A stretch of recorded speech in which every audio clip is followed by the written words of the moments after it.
get by. It resides between my eyes. Walked through the fire, came out better on the other side.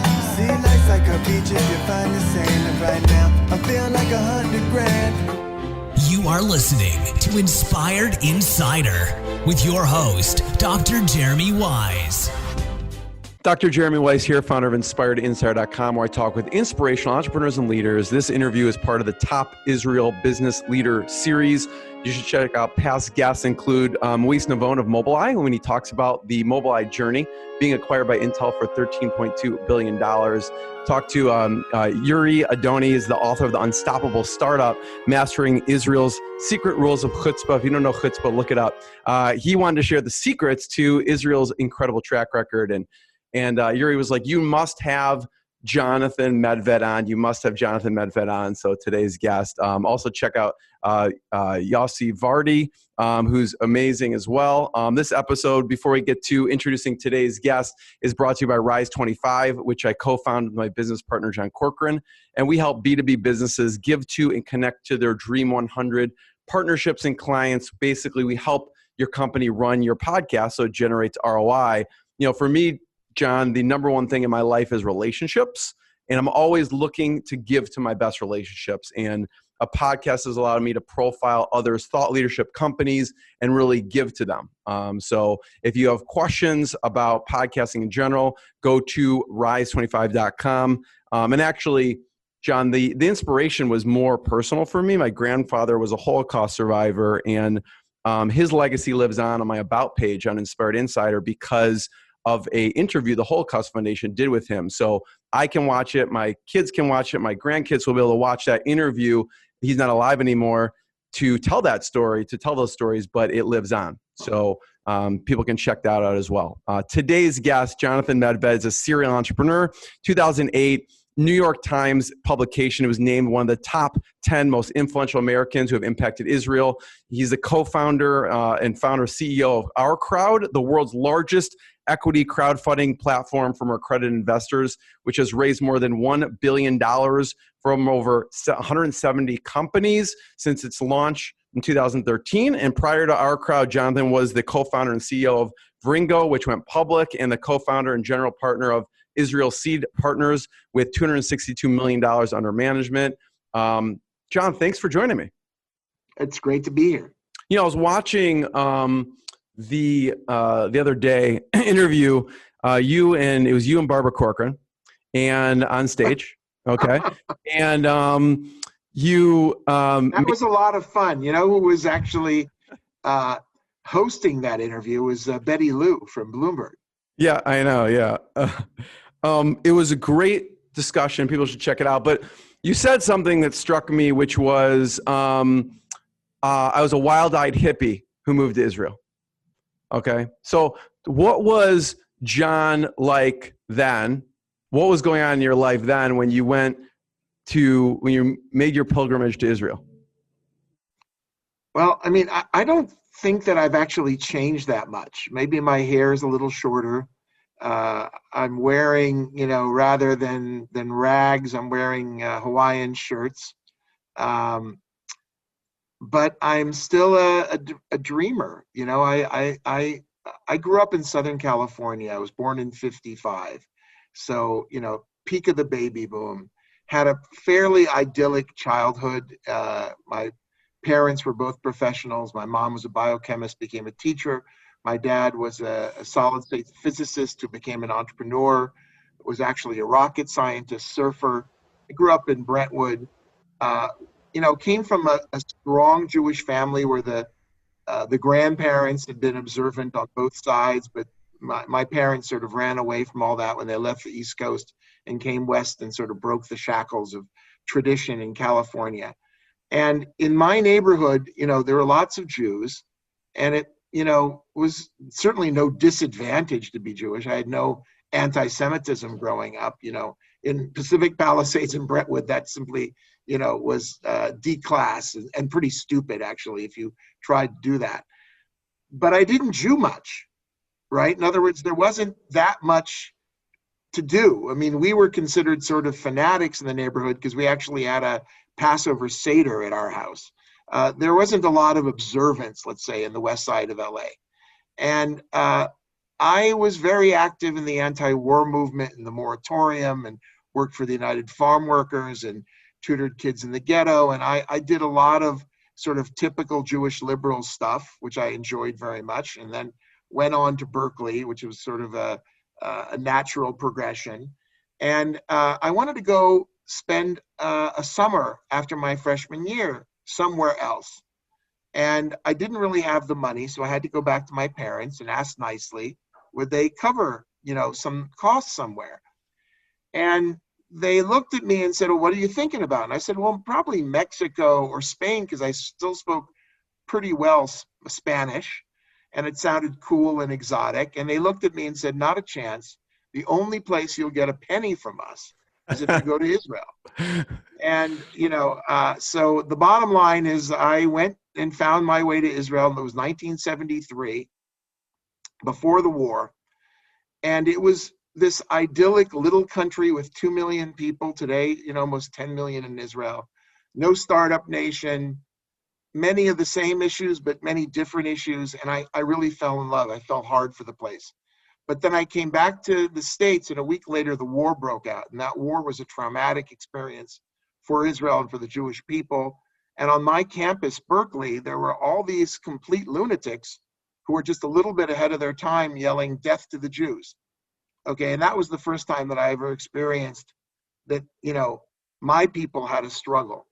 So that's what hooked me. It was both the sort of up and excitement of being in Israel combined with the need to actually do something or Jew something. And I ended up going back to Israel every summer during college, taught myself Hebrew, became very active on the campus. And ultimately, in 1980, 7 years after my first trip, I moved to Israel and haven't looked back since. Met my wife, now have 4 kids. They have produced for me 9 grandchildren. Wow. And I've been a sort of a frontline actor in the Startup Nation story. That's amazing. Yeah. And, on campus, when that was going on, you were involved in things that were going on. What were some things that you saw or did during that time period? There's some of them I can't talk about. I'd like to, maybe over drinks, but certainly not on a podcast. I mean, look, I remember in 1975, we got word that Yasser Arafat at that time was going to speak at the UN, his famous speech where he came with the pistol in his belt. And he was supposedly going to talk about peace, but he was talking about Zionism as racism. And it was just and we got word in the morning that the Arab Students Association were going to have a big rally in honor of that. And then the Jews couldn't organize, where there was like no time. So I went to my bed, and instead of crawling back into bed, which you probably would have liked to do, grabbed a sheet, cut a hole in it, got some white face, put it all over my face, and then took a bottle of ketchup and poured it all over myself. And I made a sign which said on it, Ma'alot, which was the name of the Israeli school where PLO terrorists had gone in and had butchered like 30 kids. And so I put this around my neck and I walked to campus. Now there was, in Berkeley in those days, we called it Berserkly. Every day was worse than Halloween. No one actually even looked at me twice because I was just another Really? freak. Really? Well, maybe some people, especially when they realized there was like a trail of bees following me because of ketchup. But in any event, I just walked up to the famous Sproul Plaza, and there was this quite large demonstration, and I just proceeded to walk up to the podium and stood there. And a bunch of people sort of then began to take notice of me, and the organizer said, "You can't stand here. This is a demonstration." And I said, "This is, Sproul Plaza and a free speech, and I'm going to stand here." And so they tried to get the campus cops to move me. They tried to threaten me. It looked rather, but ultimately through the entire protest, they did not manage to move me. And all of the TV, all the pictures show the speaker next to this sort of white ghost with the blood and the Ma'alot sign. And that caught the eye of some organizers from what's called the Jewish Agency, which was the department, really it's sort of a quasi-governmental organization, who then sent me an invitation to go be an itinerant campus organizer. They made me an offer I could not refuse, which is leave school, we'll give you a car, we'll give you a 16 millimeter film projector. This is obviously videotape. We'll give you all the propaganda you can demonstrate or distribute. And then you can drive around Western states' campuses and organize, students for Israel. It will pay you $600 a month. And I said, oh, great, I'm in. Okay, that was like my dream job. And that was really the first full-time job I ever held. John, talk about chutzpah, right? I mean, were you worried about your safety? I mean, you're one person among many people at that point. Look, I've done a lot of crazy things. I'm not, people ask you when you live in Israel, are you afraid for your safety? And the answer is absolutely not. Israel is incredibly safe and wonderful, sort of a little bit reminds me of my childhood in the 50s. It's great for, kids or women to take buses late at night. And it's a very, I don't think about those things. Okay, I'm worried a little bit about COVID, believe it or not, because I'm, approaching that age of risk groups, and I've got clearly carrying a little more weight than I should, and things like that. But I typically don't have time to worry about that stuff. I just want to go out and have fun and do things. And I'm not stupid about risk, but I, sort of am in a risk accepting career, right? And in general, Israelis' attitudes towards risk are a little bit on the risk acceptance side of the spectrum. Yeah, I guess that translates into risk in investing in startups, right? I mean, investing and starting them. I mean, the bottom line is look, to be Jewish has often meant risk and risk acceptance, even before the state of Israel. It's been about dreams, about seeing things that other people don't see, about being a minority that's somehow chased. And a lot of this, believe it or not, has much to do with the sort of secret sauce, whether you call it chutzpah or something else that drives Israeli entrepreneurial both activity as well as investors. And it's just part of the culture, right? It's like, and what happens is that you get this groupthink going where everybody's sort of like, that's normal. There's a friend of mine, Muli Eden, who ran Intel here. And he famously says, well, the only way to really get an Israeli R&D team to, get their butts in gear and get something done is to tell them that what they're trying to do is impossible. Okay. When you say that's impossible, you can't do that. That's how you get Israelis to go. Okay. But we go back to Abraham, right? He said, I see God, but he's not in physical form. Right, he was the first immigrant, really, very famous immigrant, who came, and there was no welcome wagon there. They, in Sodom, they were not particularly welcoming to newcomers. And what did he start to do? He started to make friends and to influence people. He became wealthy. Our tradition has no sort of sanctification of poverty. Okay, in other words, Jews have always been, people who overachieved, okay? And everyone asks about that. And the fact that Israel today is a startup nation with a tremendous, vibrant economy, that shouldn't surprise anybody. If we were slouches, that would be the surprise, okay? I mean, look, there's so much about Jews in the discourse at the moment. But I think that, it helps to have sort of clarity. Okay, yes, there are way, way more Jews in the Forbes 400 than our population accounts for. But guess what? 30% of the world's Nobel Prizes in sciences are awarded over the last 100 years to Jews. Okay, the Jewish population of the world is about 0.1%. Okay, it's non-existent. So what is that about? Why are there so many Jewish playwrights? Why are there so many Jewish actors? And our enemies, unfortunately, still some around. May they meet coming of sense to their madness. They think it's because of a conspiracy. The fact that Jews don't play fair. And if anybody who knows Jews knows how disorganized, how the idea of a Jewish conspiracy, Jews keeping their mouth shut, okay, give me a break, it can't happen. Okay, so the bottom line is that Israel is this just sometimes infuriating, exhilarating, exciting, fun, different kind of place. And when I came here as a kid, I fell hard for it.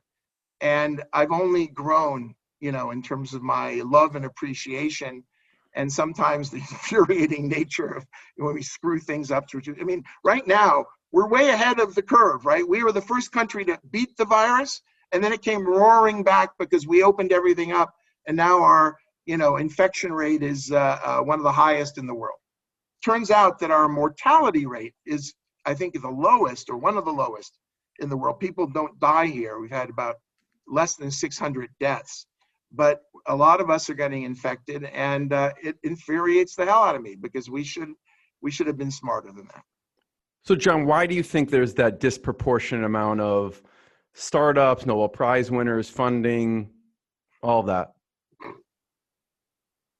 I think it's attitudes towards risk, towards education, towards the future. Okay, in other words, we're a future-oriented. The fact that we've survived thousands of years, the fact that we're back here and my grandkids can dig in our backyard and find a pottery shard that has an ancient language which they can read because it's the same language that we've been speaking and reading for thousands of years. We're the only case of an indigenous people who have come home, okay, after being expelled from their land. We're trying to make it work with our neighbors, okay? And when you think about the fact that Israel today is like almost 10 million people, that we are the world's second most vibrant startup location after Silicon Valley, really the world's second Silicon Valley. This year, there will be about $10 billion invested in Israeli startups. That is an insane number. Last year was 8 billion and change. Okay, we already did in the first 7 months over 6. Okay, we're going up in a COVID year. My business at OurCrowd, which provides a way for investors outside of Israel to invest in Israeli startups or startups around the world, we're having an up year despite the virus. So what's that about? I mean, and what that's about, in my opinion, is this sort of unstoppable force that says, you know what, the world has issues, we got to fix them. Whether you believe it's called tikkun olam, which means fixing the world, or it's just like I've got to do something. This is a fairly energetic place, okay? And there are a lot of people who are dreamers, but now there's a lot of people with money who will back these dreamers and help them. And it's a great job to be a venture capitalist, to be able to be an enabler of people realizing their dreams. Talk about that. You talk about technologies and equalizer, and you traveling to countries where you probably couldn't get a passport and going to those countries because of technology. Yeah, well, I've got 2 passports, right? My grandkids have 4, so they might,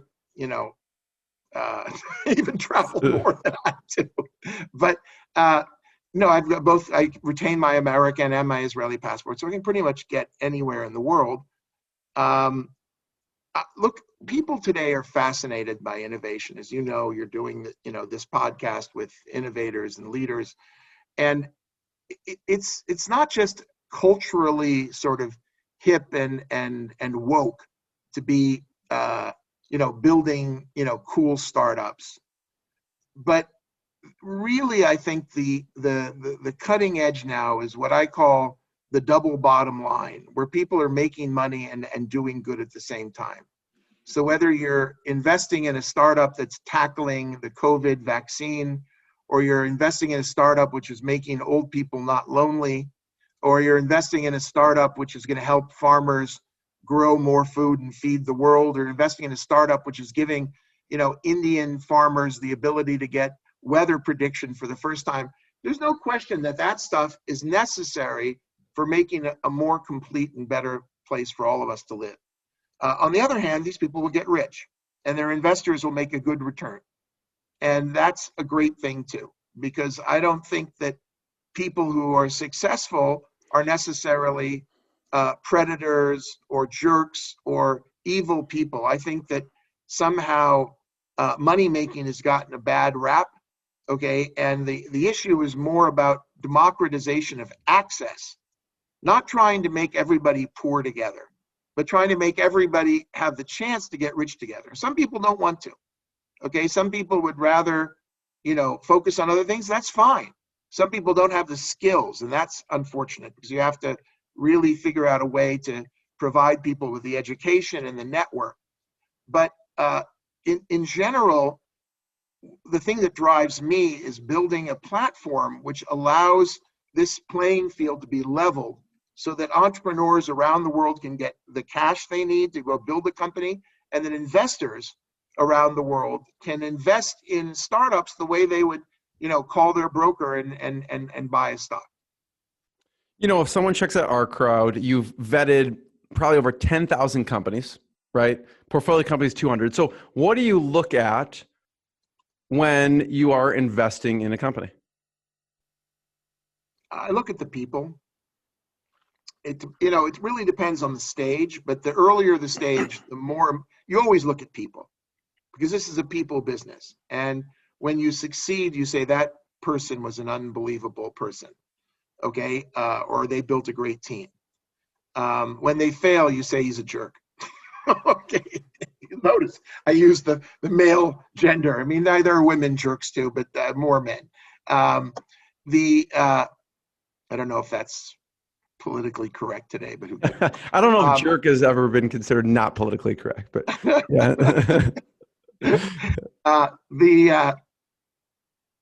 So you look for people who have a fire in their eyes and maybe in their belly. I've got a considerable belly. You look for people who have a good network and a track record, who are ethical and have integrity, who listen, as well as can, tell a story. Because to a lot, that's where you start. Now, if it's a later stage company and they've actually got a product, you look for traction. You look for, are they selling this effectively? Who are their customers? I was just literally about an hour ago hearing a pitch from one of our companies that's just doing spectacularly. And you see this, hockey stick where he was showing his revenue. And I'm saying, thank God, you look at this thing and it's just like going straight up. And it's one of these companies that's being helped by the crisis. There are lots of companies, and this is, one of the things that really isn't getting enough coverage, that where the startups, because of the rapid transformation, to digital everything, are really getting tailwind rather than headwind. Now, everybody understands that in public stocks like Zoom or Amazon, that, okay, sure, that, these are part of the zeitgeist. But there are a lot of private pandemic plays that luckily, we have many who were investments before the crisis and who are now seeing the benefit. And then we have a bunch that we've added, and there are a bunch that have pivoted, into the crisis, right? Who have taken their business and said, okay, but wait a minute, we can do this too. And it's not about all, by the way, doing medical stuff, but also just relating to the new normal. So when you look at, the changes that we're all going through, work from home, for example, this is not a temporary blip on our cultural or civilizational radar. The new normal. It is totally the new normal. And whether it's Twitter or Facebook saying, don't bother coming back, Okay, we're happy. Intel today making another statement about, working from home. And so any company that enables this, and by the way, so, yes, we have Zoom, great, but we need a whole bunch of other tools to make this work.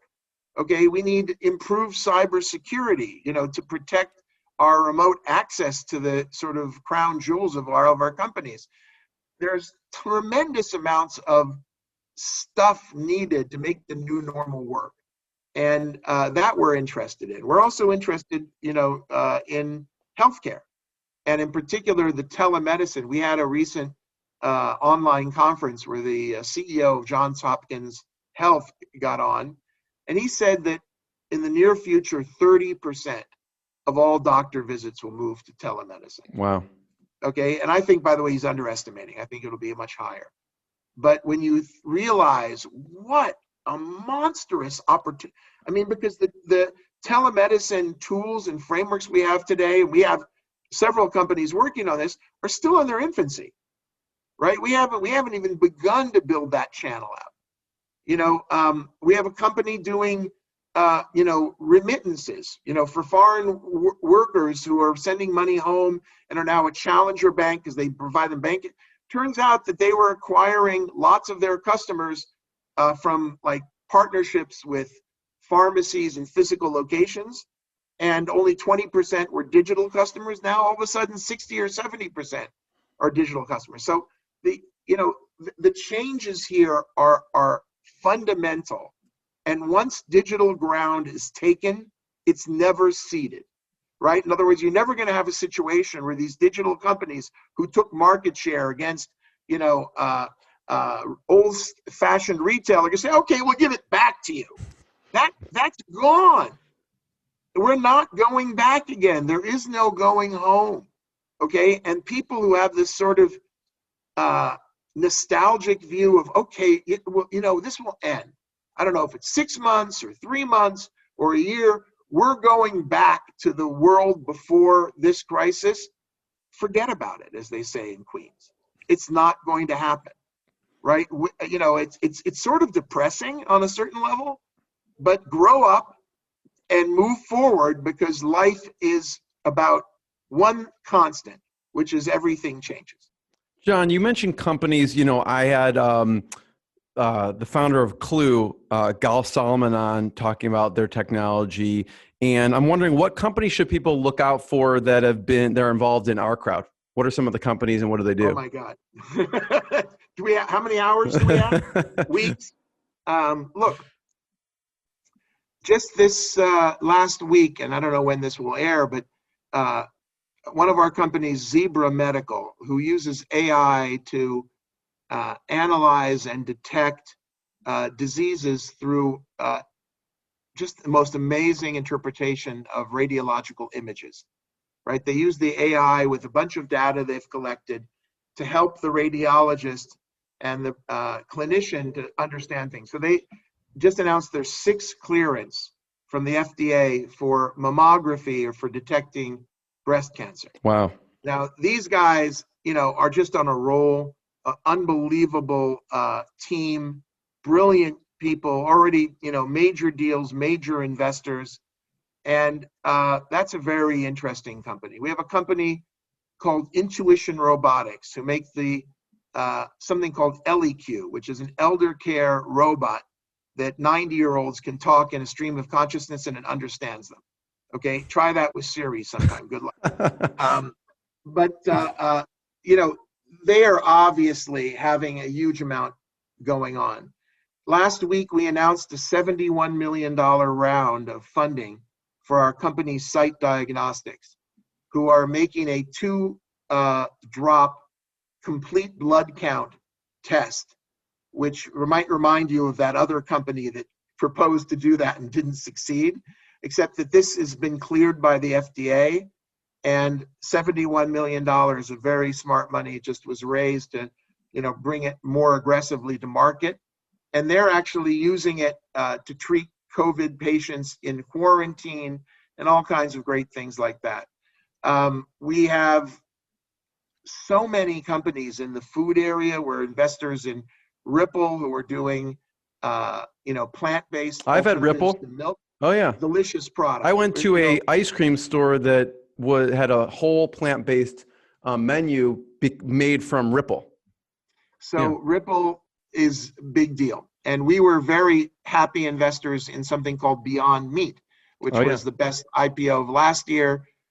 We had a really great IPO this year in a company called Lemonade, which is not a food tech, but an insurance company that went public and now trades at over a $3 billion market cap.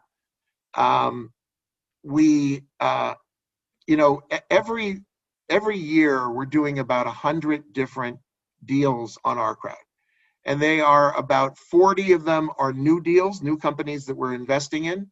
We're investing now in a company, and by the way, only about 55% of our companies are in Israel, and about 45% are outside of Israel.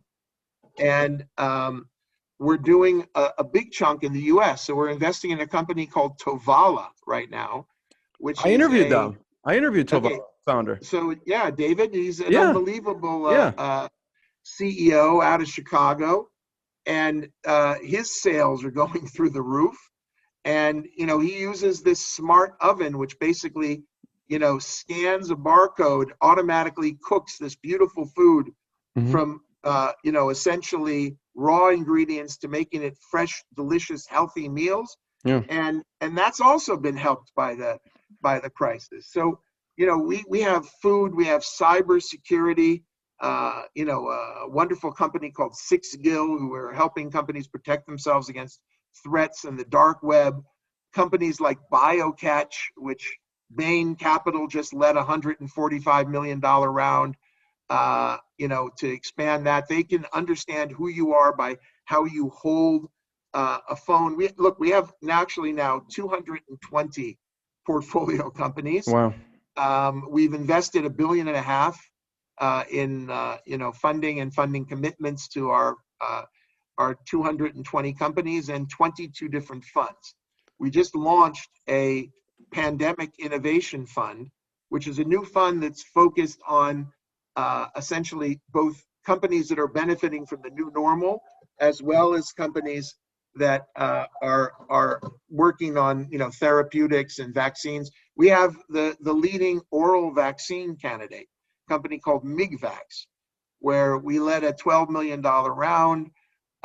It is amazing stuff. We believe that just like Salk got to the vaccine for polio first, but Sabin won because he had the oral vaccine. We're big believers in oral vaccines, and we're counting on this group who had really, perfected their technology on chickens. They started by fighting coronavirus for chickens, believe it or not, and then they transitioned and pivoted into the human coronavirus. John, who, from an investor standpoint, can get involved with OurCrowd? Like if someone wants to get involved. Anybody who's an accredited investor, basically in America, you have to have either $1 million of net assets outside of your primary dwelling that you can prove, or an annual income of $200,000 plus. Now, it turns out that according to studies, there are about 14 million households in America who meet that criteria. So that's a big slug of people. And of course, we take people from all over the world. So we estimate that we're dealing with about 100 million, arguably wealthy people, but, people who start with $1 million or $2 million up to, billionaires who have billions of dollars. And what's cool about it is that we're for the first time giving these people unfettered access to a bunch of really interesting startups. Not all of them succeed, obviously. We've had 20 failures that some have been spectacular and unfortunate, but we've had 40 exits, of which the majority of those have been very good ones, including the companies I mentioned, like Beyond Meat or Lemonade, or companies like Rewalk that went public, and others. John, what about, so when I was talking to Yossi, he said his biggest miss was Waze. And I'm wondering from your standpoint, what you've seen. My biggest miss was Yossi's company, Mirabilis, back in the day. Really? He even passed out little bumper stickers that said in Hebrew, Gamanilo Ishkati Memorabilis. There were so many people which meant I too did not invest in Yossi's company, because he went around to all these guys and I said, you're crazy. You don't have any money. There's no business model. And what the hell, back in those days, he didn't need it. He sold it to, AOL for 400 million. So no, look, I've had a bunch of misses. You have misses all the time. Okay. My biggest miss in reality is a small company called Salesforce. I'm friendly with Mark Benioff. He was going to take me as an angel investor, and he said, I'll hold, a good chunk of this equity. And I asked him what his valuation was on the seed round, and he told me, and I said, you're crazy. This is insane. I know I love you, Mark, but this does not make sense economically. And boy, was I wrong. Boy. John, I want to talk about your dad's influence on you. And there was a point your dad took you to a meeting and what someone said to you that maybe, I don't know if that changed the course of what you're doing or not, but talk about that. It did. So I don't know if you can see over my shoulder, there's that guy standing next to a plane. That's my father. He wasn't a fighter pilot, but he was a scientist astronaut. They had a program back in the 60s and the 70s in the States to go recruit scientists to become astronauts because they wanted them to both be able to go to space and to do experimentation. My dad was that kind of a guy.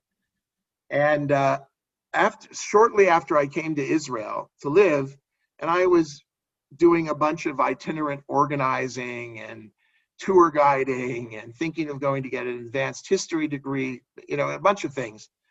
My father shows up with a little startup, which he had started in our basement in our house with 6 people, doing something called fiber optic communications. And this was 1982. So it was like literally just a couple of years after AT&T had cut over their first fiber link. Wow. And he said, look, I want to write this whole trip to Israel, which was essentially a trip to see how I was doing, off. So, will you accompany me to a meeting up at this military plant in the north of Israel called Raphael, north of Haifa? And you'll translate. So I said, Dad, sure, we'll go up there. It'll be a fun day.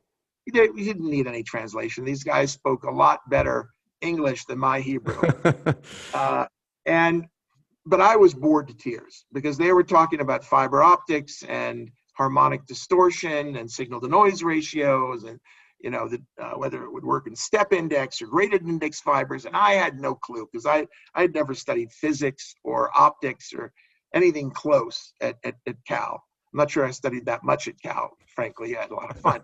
But in any event, at the end of this thing, one of these guys turns to me and says, okay, Medved Jr., what are you doing? And I told him. And he looked at me and said, what a complete waste, in Hebrew. So my father wouldn't hear it. I wouldn't be embarrassed. And I said, mapitom, which is WTF in Hebrew.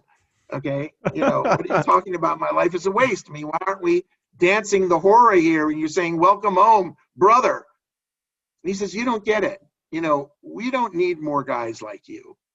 We need guys like your dad. We need people who are going to build companies with 6 people and cutting edge technology.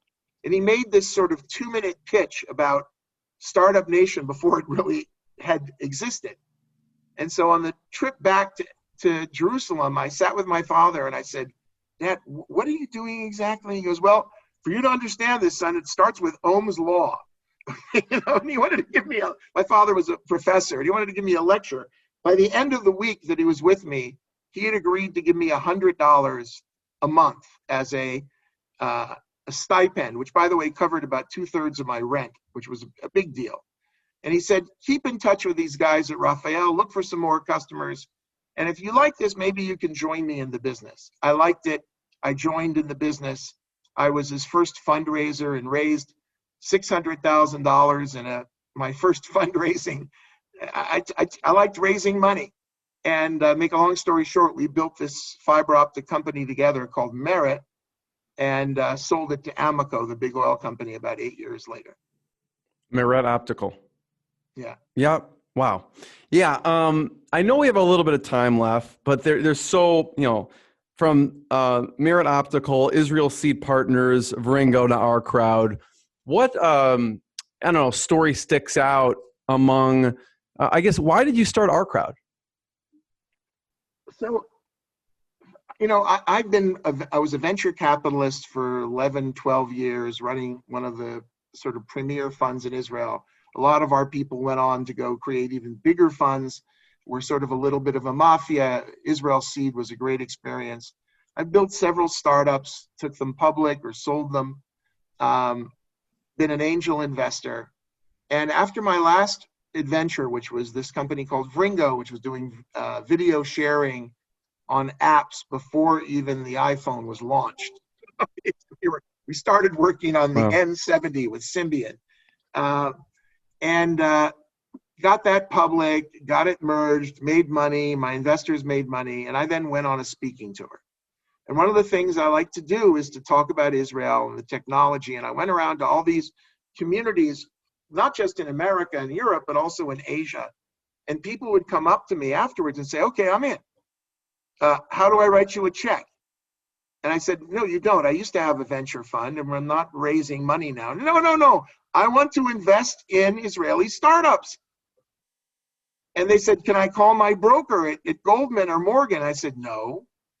And then all of a sudden I went back and I took all these business cards and I looked at them and I had stuffed them in some shoe boxes and they were starting to build a little wall. And I said, wait a minute, maybe I can, use this thing called crowdfunding where, me and a team will go find deals like I've done before as an angel and a venture capitalist. We'll put them up online and then let people have a go at it.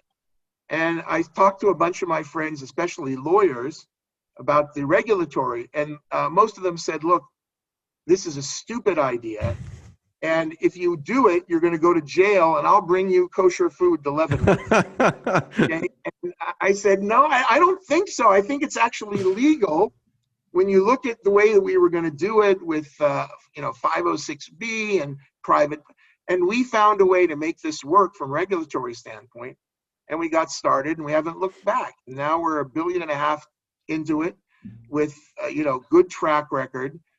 And the idea was to first connect people to Israel, which was always interesting to me. But beyond that, just let people have a piece of this bonanza called startup investing. Because in the old days, if you had invested in Microsoft or Apple or Oracle back when they went public and you held them, you make 1,000 times your money because guys went public early. But today, people don't go public early. They build unicorns. There are, 500 plus of them around the world. And so the public gets invited in after the party's pretty much over. Okay, sometimes they'll go up. Beyond Meat's been a great performer in the public market. It's, trading even today at about 5 or 6 times, what it went public at. But it ain't 1,000 times. And the people who really made money there were the people who got in early. And so it turns out that even wealthy people with millions of dollars can't get access to these deals, right? Venture capital, as traditionally practiced, you got to come with a $5 or $10 million check as a limited partner. You probably should be picking 2 or 3 or 4 managers minimum. So you got to invest like $20 or $30 million. And you shouldn't have more than 3 or 4% of your assets in this rather risky asset class, even though Yale University and their endowment has 20%, but most people should limit themselves 3, 4, 5%. That means you got to be a billionaire. So what does a poor schmuck who's got like $5 million do, okay, who wants to invest in startups? And he doesn't live in Silicon Valley and, can't talk to his parents on carpool about cool startups. And the answer is you can suck on the wind. Right. And that's why we started OurCrowd, and it's worked. And I think that, it's hard work because we're managing to maintain venture best practices. We do diligence on every deal that we look at. We invest our own capital. We manage the investments, right? We put people on boards. We are responsible stewards, okay, of capital. We take this very seriously. And, but we make it available so individuals can actually pick these companies that we spoke about and invest minimums starting at $10,000. And they can also, if they don't want to have to pick companies, but they want to have managed funds, they can do that from $50,000. So it's not 5 million as a minimum, but 50. John, so much to talk about, but I want to point people towards ourcrowd.com. Check it out. And John, it's been an absolute pleasure. Thank you so much for sharing your journey. I really enjoyed this, and I look forward to coming back and spending more time and remembering fun times in the past, and hopefully talking a little bit more about the future. Thank you. What I got, you can't buy. It resides between my eyes. Walked through the fire, came out better on the other side. See, life's like a beach if you find the